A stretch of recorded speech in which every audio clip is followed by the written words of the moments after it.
My name is Olivia Barrett, and when I was 11, my mother shoved me into the cold night and never looked back. All because my older brother lied and she chose him. But I made a vow on that freezing Tulsa curb. Someday, I'd own a house no one could ever throw me out of, and I'd make sure they remembered what they lost. Before we dive in, where are you watching this from? Drop your location in the comments. I'd love to know how far this story travels. It happened on a Thursday night. You'd think I'd forget the day, the hour, the exact scent in the air. But no. The kind of pain that carves you open like that, it's a permanent timestamp on your soul. I was 11, barefoot, coatless, standing on the porch of the only home I'd ever known, while my mother, Andrea Barrett, a woman with ice where most mothers keep love, locked the door behind me. My brother Luke's voice still rang in my ears, smug and victorious. He had blamed me for the broken vase and the shouting match that followed.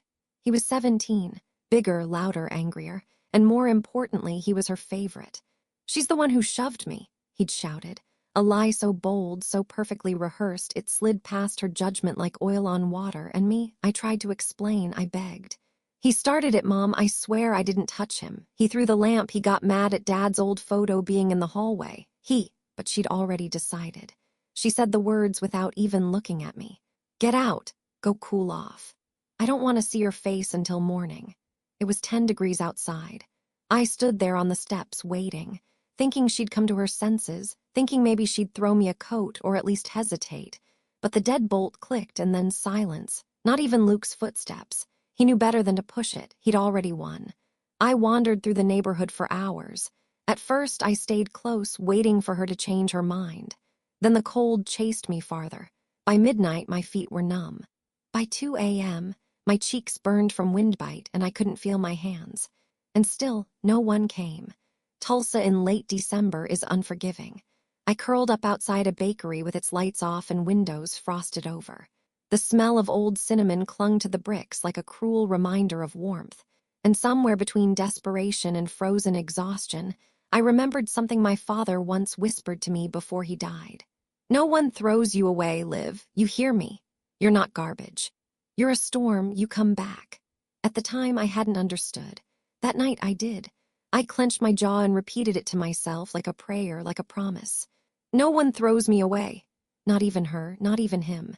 That vow was forged right there on a sidewalk slick with frost. I would never be that powerless again. I'd grow up, get out, and buy a place that was mine, really mine. One with locks only I could control, with heat and light and walls that didn't echo with blame. I'd build a life that couldn't be taken from me. And one day I'd come back, not for revenge, not at first, just to be seen, to prove I wasn't the ghost they'd tried to erase. But if they tried to hurt me again, I'd be ready. The morning after that night on the street, I let myself back in quietly. The front door was still locked, so I climbed through the garage window like a burglar. No one noticed. No one asked. Luke was eating cereal with his headphones on. Mom was scrolling through her phone, already dressed for work in her blazer and low bun. She didn't even flinch when I passed her, hair tangled, lips blue, clothes damp from sleeping outside. Just said, "Take a shower, you smell like smoke." There had been no smoke. That was the moment I realized something crucial. I didn't matter in this house, not as a daughter, not as a human being. I was just noise, inconvenient, so I stopped being noise. I stopped speaking unless spoken to.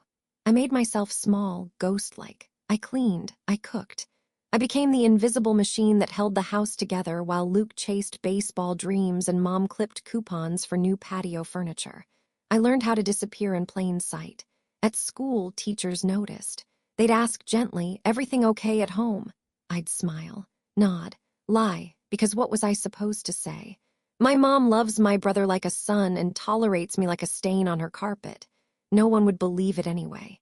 Instead, I studied like my life depended on it, which in some ways it did. While Luke coasted on charm and fastballs, I poured myself into textbooks, cleaning shifts, and babysitting gigs. I counted every dollar, stashing it away in a tattered shoebox behind the air vent in my bedroom wall.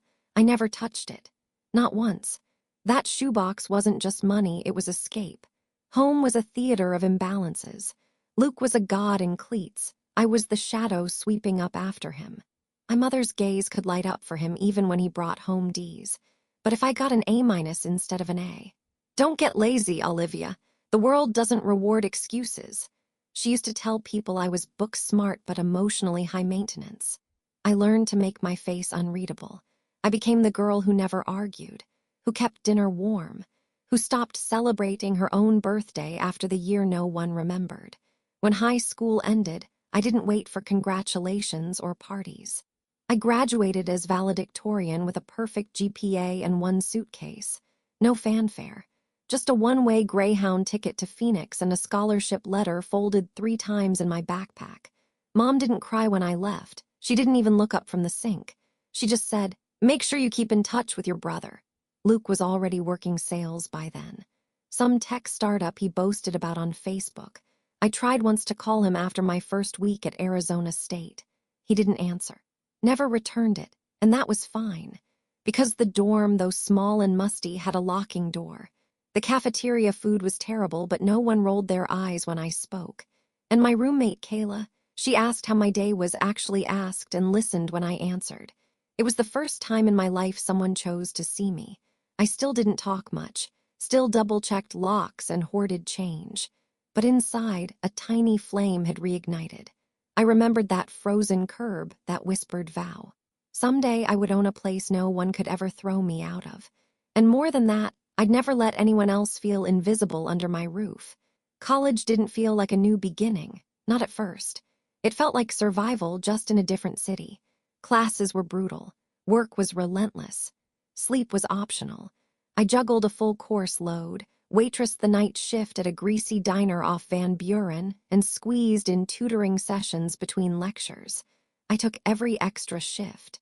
Said yes to every sub-request. If someone called out sick, I showed up.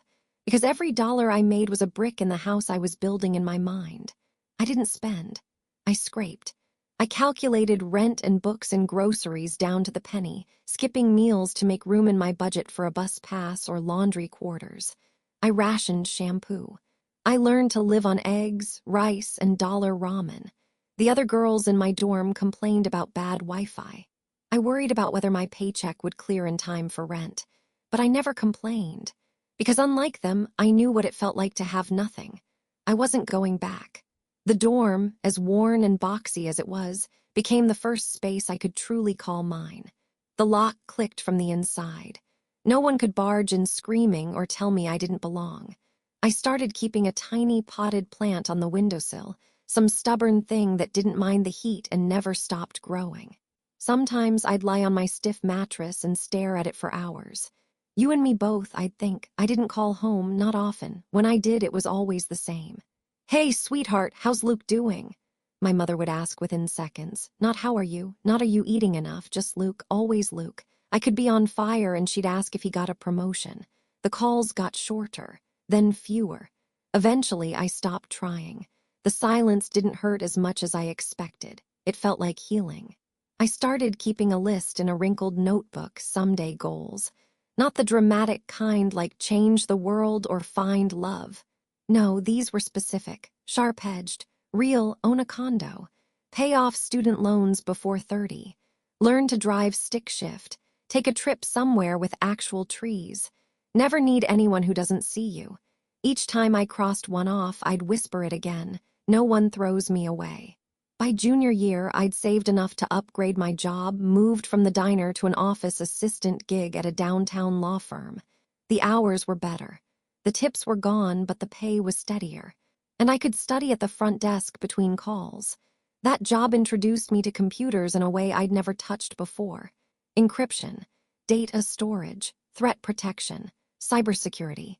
It lit something in me, not just curiosity, control. A way to make systems behave. A way to see every door, every vulnerability, and make them airtight. At night, I studied more than coursework. I taught myself code, took free certifications, built tiny firewall programs just to see if I could break them. That same year, my name went up on the dean's list. No one from my family ever mentioned it, but Kayla bought me cupcakes and left a note on our mini fridge. "You're the smartest person I know." I cried for an hour after that. Happy tears. Recognition hurts less when it's real. When I graduated with honors, I wore the cap and gown alone. No one flew in. No one sent flowers. No one clapped from the crowd. But I didn't care. Because as I stood on that stage, diploma in hand, I saw the 11-year-old me shivering on that Tulsa sidewalk. And I whispered, just under my breath, we made it. I landed my first job at a mid-sized tech firm in Scottsdale. Nothing glamorous, cubicles, coffee breath, beige everything, but it paid enough to survive and save. I still lived lean. No takeout, no Netflix, no drinks after work. Every extra cent went into my savings. I'd memorized the interest rates on 3 different high-yield accounts. I tracked my credit score like a hawk. And the shoebox I once kept in my bedroom wall, it had become an investment portfolio. I was 26 the day I got the alert on my phone, enough for a down payment. It wasn't a house yet, but it was a start. A condo, 2 bedrooms, white tile floors, an ugly green balcony railing. Mine. The day the sale went through, I stood out on that tiny balcony at sunset, barefoot and shaking, and whispered the same vow I'd made 15 years earlier. No one can throw me out now. I took a photo of that moment, the light, the sky, the curve of the mountain in the distance, and I kept it as the lock screen on my phone. That night I bought myself a single glass of champagne, sat on my floor and played my dad's old favorite song through a tinny Bluetooth speaker. Just me. And for the first time in years, that was enough. I didn't mean to start a company. It began as a problem no one at work could solve, an internal breach that triggered chaos for days. Someone had slipped through the system's defenses and nearly wiped out client records. The whole floor was in panic mode. But not me. I didn't panic. I got curious. While others scrambled, I stayed late, combing through logs and code and backdoor patterns. 2 days later, I found the hole and closed it. Clean. Silent. The CTO stopped by my desk the next morning with coffee and a raised eyebrow. How'd you do it? I gave him the report I'd written overnight, my own protocol, a combination of threat detection, self-repair logic, and access revalidation. He read it twice. Then he said the words that changed everything. You should patent this. I laughed at first. Thought he was joking. I was 27, still paying off college, still budgeting almond milk like it was caviar. But I did it. I filed the paperwork. I stayed up nights refining the framework, building DMOS, running simulations. And when it passed through review and got picked up by a cybersecurity blog, everything snowballed. Emails, meetings, investors. People I'd never met using words like genius and founder potential. By 28, I had a product. By 29, I had a startup. And by 30, I had my first $1 million deposit. I cried so hard I couldn't breathe, not because of the money, but because I remembered the sound of my own breath fogging up that bakery window in Tulsa, the way my teeth chattered as I promised the night I'd never beg again. And I hadn't. No loans, no shortcuts, no lifelines, just grit. The first thing I did was walk through the door of a local women's shelter and write a check that made the director speechless. I asked her to keep it anonymous, because this story was never about recognition. It was about control, about taking back what was stolen, about proving that I wasn't some disposable mistake, that I am unstoppable. People started calling me self-made. Magazine profiles, podcast invites, panel requests. I said no to most of it. The noise didn't interest me, but every now and then I'd give an interview. And each time when they'd ask about motivation, I'd say the same thing. I just wanted to build something that couldn't be taken away. Most people assumed I meant the company. They had no idea I meant myself. The condo was too small now. I barely slept. My team was growing, and I needed space for strategy calls that weren't echoing off laminate floors. But I didn't rush. I waited. When the right place opened, a craftsman-style house with white shutters, a view of the lake, and walls that didn't echo loneliness, I paid in full. No mortgage, no cosigner, no shared deed, just me and the echoes I chose to invite in. Come to Costa Rica, Kayla had said one night over wine, the kind we used to joke we'd never afford. We need to celebrate. I almost said no, but something in me whispered it's time. Time to stop being the girl who survived. Time to be the woman who lives. So I went, just a few close college friends, jungle hikes, laughing until sunrise, ocean air instead of server room buzz. And one night, sitting under a sky so full of stars it felt like the universe was listening, I did something I hadn't done in years. I talked about them, not in anger, just honestly. Kayla asked if I'd ever go back. See my mother, my brother. I paused. I don't know, I said. I used to think I needed to, that I couldn't move on without some kind of closure. And now, she asked gently. I think I'm not looking for closure, I said. I'm looking for clarity and maybe kindness, even if I have to be the one who brings it. They all went quiet. Then Kayla leaned in. You're not going back to ask for anything, Liv. You're going back to show them who you became without them. It sounded noble, maybe even true. But I couldn't admit what I was really feeling. I wanted to believe people change. I wanted to believe she could change. I wanted just once to hear her say she was wrong. When we flew back to the States, something in me cracked open. I picked up my phone and dialed a number I hadn't called in years. My mother answered on the third ring. Olivia, she said, her voice wary. Hi, Mom. A long pause. Then she asked how I'd been. We talked for 26 minutes. She told me Luke was doing well, real estate, she thought maybe crypto, that he'd been trying to invest, that she missed me. She didn't apologize. She didn't hang up either. And when I asked if they wanted to travel sometime, maybe Europe, somewhere new, she said yes, just like that. Like time hadn't frozen that night she threw me out, like maybe we could rewrite it. I told myself this was good, a fresh start, a chapter worth trying. But something in her voice, something fragile, something that didn't match her words, I should have listened to it. I should have listened to me. I paid for everything, first-class flights, 5-star hotels, private tour, room service that made your eyes water at the price. Consider it a reset, I said when I invited them. A way to start over. My mother didn't hesitate. Luke, ever the opportunist, asked if he could bring a friend. I said no. He smirked but agreed. We started in Paris, walked along the Seine, ate croissants in Montmartre. The city felt alive, like it could forgive anything. But old habits don't dissolve in new places. Luke bragged constantly. Crypto, stocks, high-yield this, decentralized that. None of it made sense.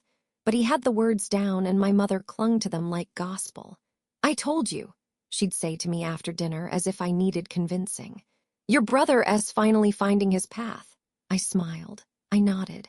I said nothing about the $700 wine Luke ordered and forgot to sign for, or the diamond bracelet Mom tried on just to see and then wore all day, because part of me wanted it to be real. Rome was worse. Luke disappeared most afternoons, coming back with mysterious receipts and excuses about networking. My mother napped a lot, said the air made her tired. Only in Santorini did things start to feel different. We took a boat ride at sunset, and for a few moments it felt like something new was growing in the ruins. My mother touched my hand. Olivia, she said, staring out at the water. I don't know who you are anymore, but I'm proud of what you've become. It was the first time in my life she'd ever said those words. And I believed her. Maybe that's what makes what happened next feel so devastating. Our last stop was nice. The flight was quiet. Luke was deep in a conversation with a stranger on the plane, talking loudly about some blockchain opportunity. My mother sipped champagne. Her hands trembled. She said it was turbulence. At the hotel, stunning, marble everywhere, balconies like movie scenes, I was unpacking when I saw it. A message on my secure phone. Unknown sender. Go quietly and don't say anything to your brother and mother. You're in danger. At first, I thought it was a prank, but my stomach turned before my mind caught up. A deep, familiar instinct flared to life. The kind you only develop after years of being ignored when you screamed for help. I didn't answer the message. I didn't ask questions. I packed my bag in silence, texted the front desk for a car, and told my mother I had a migraine. She barely looked up from her tablet. Luke shouted something about finding a rooftop bar. I walked out of that hotel and didn't look back. The flight home was long. Too long, my mind spun in 1,000 directions. What had I missed? A glance, a word, a pattern? Was I imagining things? Was it real? Why now? And more than anything, why me? I sat in the last row of the plane, sunglasses on, hoodie up, pretending to sleep while the possibilities sank sharp teeth into my thoughts. I replayed the trip in my mind. The empty glances, the strange tension. The way Luke always seemed to be texting, the constant phone calls he stepped away to take. The hotel bill that didn't quite add up.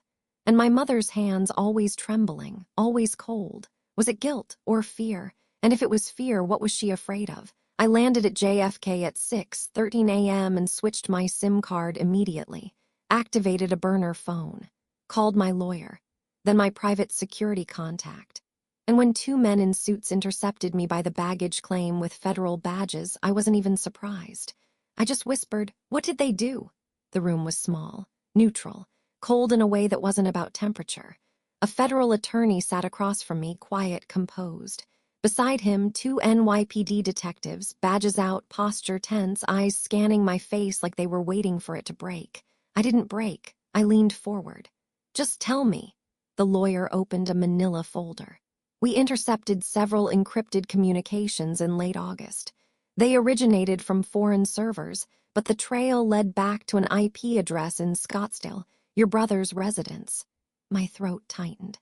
"Luke, financial transfers were traced to an offshore account recently opened in his name," the agent continued. "The recipient account belongs to a known contract killer, someone with a reputation for high-fee, high-profile jobs." I stayed silent. The words felt distant, like they belonged to a movie I hadn't agreed to star in. But the lawyer wasn't finished. "The final transaction, $50,000 in cryptocurrency, was held pending final confirmation of your travel itinerary. That confirmation never came. The hit was never executed." I stared at him. "Why?"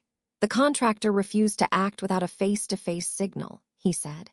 "Apparently he sensed hesitation, or conscience. Either way, that pause saved your life." I exhaled, but it didn't feel like breathing. It felt like falling. My own brother had tried to have me killed, and it might have worked if not for the killer's conscience. The agents explained everything.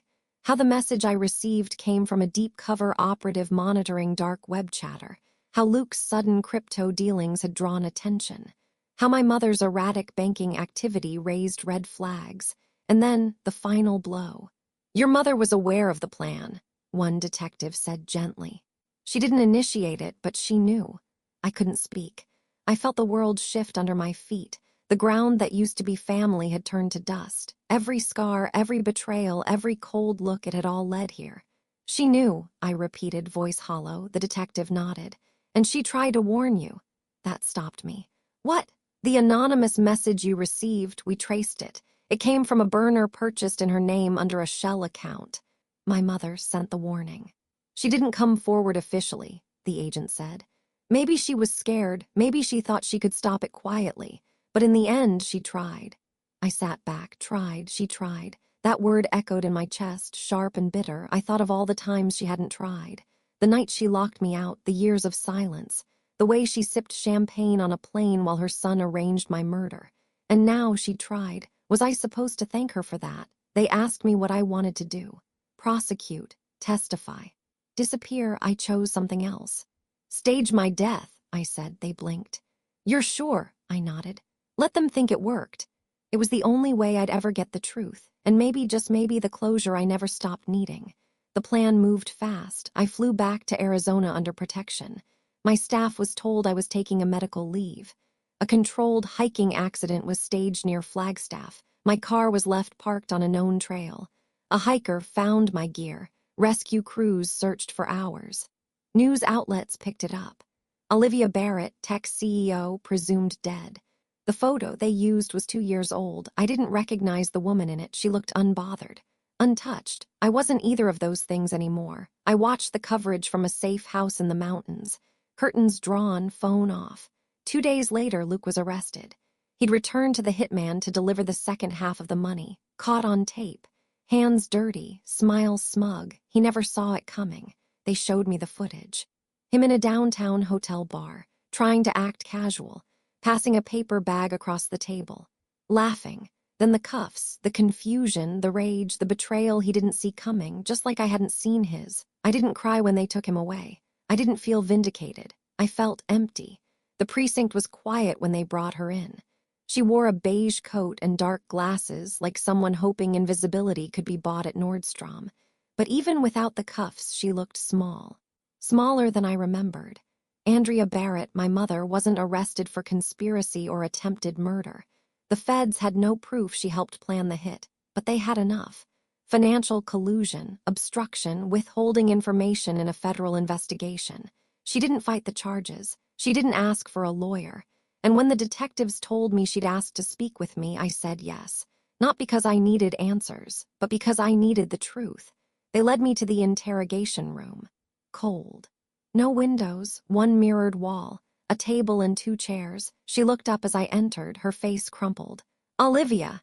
It was the first time she'd said my name in years with any weight behind it. She reached out instinctively but stopped mid-motion. I didn't sit. I warned you, she whispered. I sent the message. I said nothing. I tried to stop it, she said, voice shaking. I told Luke it was crazy. I told him we didn't need the money, but he was desperate. He owed people. I finally spoke. And you didn't call the police.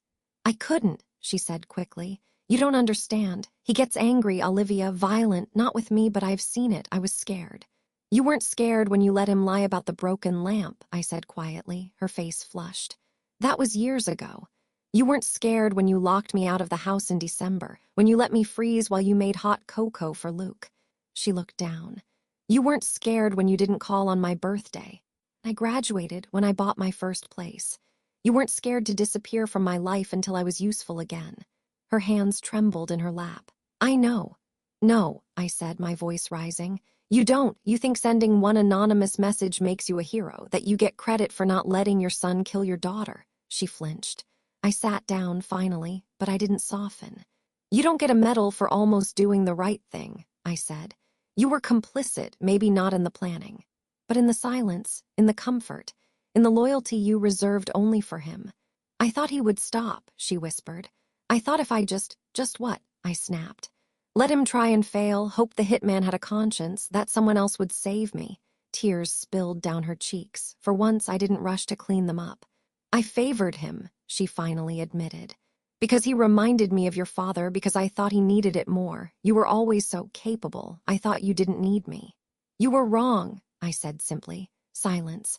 Then I know. She didn't ask for forgiveness, and I didn't offer it. Some wounds don't close just because the bleeding stops. When I left the room, the detectives asked what I wanted to do. I had the power to press harder, to ruin her reputation, to drag her through trial. I didn't. Not for mercy, but for clarity. I let her go, on paper at least. She'd never be a mother again in my life, but I didn't need her to be. Luke pled guilty. 25 years, no parole. The judge called it a chilling breach of familial trust. I called it closure. But my mother, she walked free and broken, and in a way that was its own kind of sentence. A month later, I bought a lakefront property with old oak trees and quiet mornings. I moved my mother into the guest house not as a gift, as a boundary. She lived under conditions, therapy, check-ins, no access to my finances, no lies. She agreed, because what else could she do? She'd already lost her son to greed. She wasn't willing to lose her daughter to guilt. Some nights I heard her crying. I didn't comfort her, but I didn't turn her away. We were rebuilding something, not trust, but maybe truth. And truth, however slow, is still progress. The lake was still in the mornings, glassy and silent, like it respected the pain that bought its view. I'd wake early, before the sun lifted fully, wrap my fingers around a cup of black coffee, and stand barefoot on the porch of the house I paid for in full. No mortgage, no co-signers, no threats, just me, and the life I rebuilt from ash.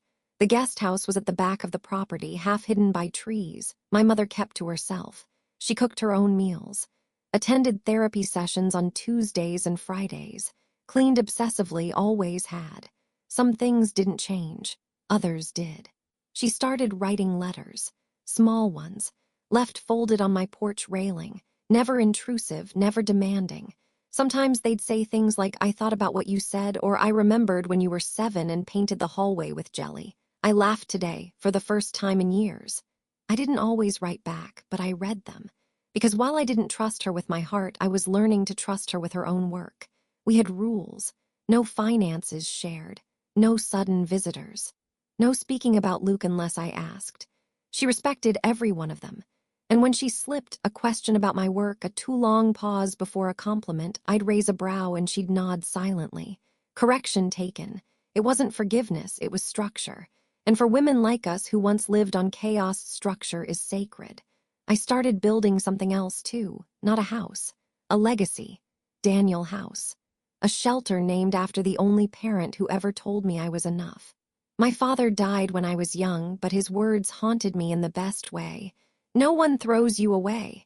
I used a portion of my company profits to fund the startup costs. Then I brought in the right people, experts, survivors, advocates, women who had lived their own versions of exile, girls who'd been told they were too loud, too emotional, too difficult to love.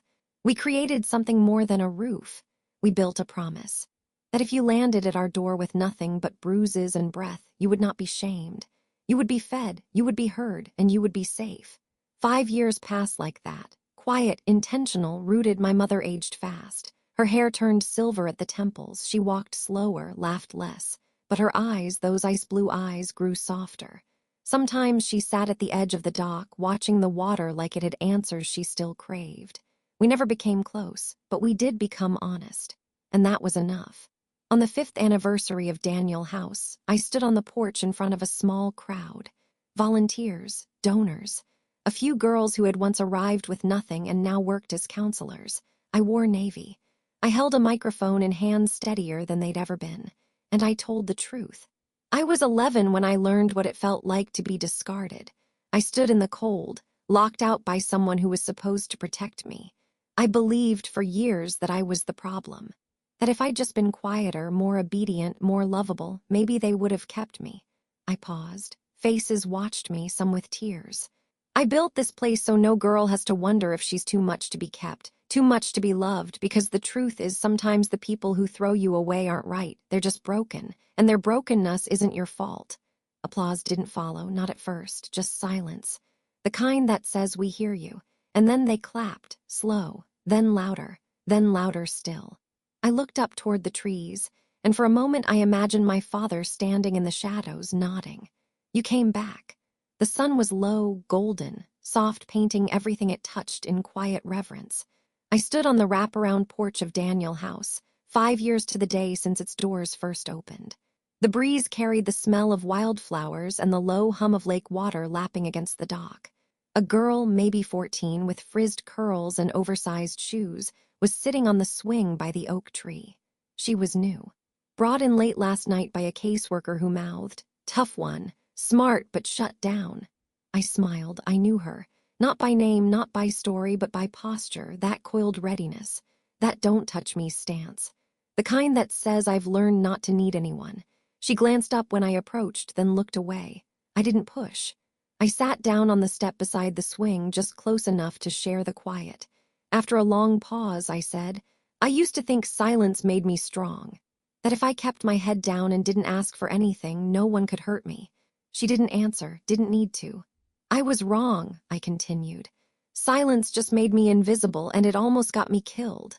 That made her turn. She blinked slowly. "What do you mean?" So I told her. Not everything, not the federal agents or offshore accounts or courtrooms, just the part that mattered. That when I was 11, my own family put me out in the cold like garbage. And I decided I would never let anyone have that kind of power over me again. She watched me carefully. "You built this place?" she asked, guarded but curious. I nodded. "With help and rage and hope." She looked around, the painted windows, the mural of a girl rising from ash, the laughter echoing from the kitchen. Then she looked at me. "I don't want to be here," she said, but her voice cracked. "I know," I said gently, "but you're here, and that means something." She didn't answer, but she didn't walk away either. That's how healing begins, not in fireworks, in presence. Later that night, I walked the edge of the lake with bare feet and a quiet heart. My mother still lived in the guest house. We didn't talk daily, but we no longer danced around the past. She helped in small ways, folded towels, baked bread, donated books to the house library.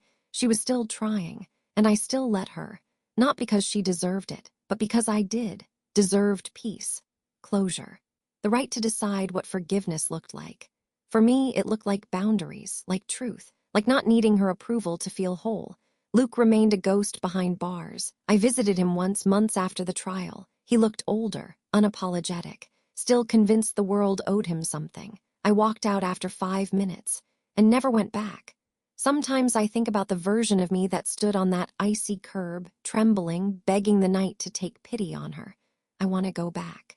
Not to save her, but to whisper, keep going. The road will be cruel, but you will become someone powerful, someone kind, someone real. Because I did. I became all of that and more.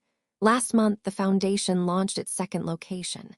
This time in Tulsa, just a few blocks from where I once slept outside a bakery. The city had changed. So had I. During the ribbon-cutting ceremony, a journalist asked me, "What advice would you give to girls who feel abandoned?" I didn't hesitate. "No one throws you away," I said, voice steady. "They may leave, they may betray, they may fail to see your worth, but that doesn't make you disposable, it makes them blind. And you get to decide who you become." It took me years to understand something simple. That healing isn't just the absence of pain, it's the presence of something better. This morning, I woke up before dawn not because of fear, but because I was excited. We were opening a third Daniel house, this one in the Pacific Northwest. Rainy, wild, and full of girls who'd been told they took up too much space. I used to be one of them. Now I made space for them to exist, and that never stops feeling sacred. The night before the ribbon cutting, I sat with Kayla on the back deck of the lodge we rented. She was sipping tea, wrapped in a flannel blanket, her hair streaked with silver now. "You remember the ramen years?" she laughed. "Of course," I said. "We used to divide it by flavor and barter like it was currency." "Because it was currency," she grinned. "Spicy chicken was gold." We both laughed, then she got quiet. "I never told you this," she said, "but the night you left for Nice, I had a bad feeling. I almost told you not to go." I nodded. "I wouldn't have listened," I admitted. "Yeah," she smiled. "You were always brave like that." "I wasn't brave," I said softly. "I was hopeful. There's a difference." We sat in the stillness of that. Then she looked over and said something that cracked something in me, gently, lovingly. "You became the woman we all needed back then." And just like that, I let myself cry, not from sadness, from recognition. The next day, a girl named Riley stood at the microphone. She was 16, had just moved into the house a month earlier, and had already organized a community garden in the back. She was smart, sharp, wounded, beautiful. Held a crumpled paper in one hand and her courage in the other. "When I first got here," she said, voice shaky, "I thought I was just here until the next bad thing happened. But this place, it didn't just feed me. It believed me even when I didn't believe myself." She looked up at me. "Miss Olivia, you didn't save me. You let me save myself, and that's way better." The crowd clapped. I stood frozen, because I knew in that exact moment that my work wasn't just healing the past. It was replacing it with strength, with safety, with truth. I still get letters from my mother. She never calls, never oversteps. Sometimes they're updates. "The garden's blooming again," or "I baked your father's old bread recipe and it still burns at the edges." Sometimes they're apologies. I don't always respond. But I don't throw them away. And that's growth too. I still see Luke sometimes, in nightmares, in old photos, in the sharpness of my jawline when I pass a mirror. He doesn't haunt me. He reminds me that evil doesn't always come from strangers. Sometimes it grows inside the people we loved most. And sometimes survival means choosing your own life over their loyalty.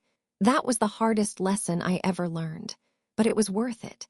Last month, I sat in a quiet cafe with a little girl who looked just like me, dark eyes, fierce expression, legs swinging off the edge of the chair. She was 10. Her foster mother had brought her in to meet the woman who built the house with the big purple door. We talked about dinosaurs and her math homework and why she hated raisins. At the end, she looked up and said, "Are you rich?" I smiled. "Why do you ask?" "Because rich people always look tired, but you look happy." I laughed, blinking hard. "Well," I said, "I used to be tired, but then I built a place where tired girls get to rest." She nodded solemnly. "That's rich." And maybe. She was right.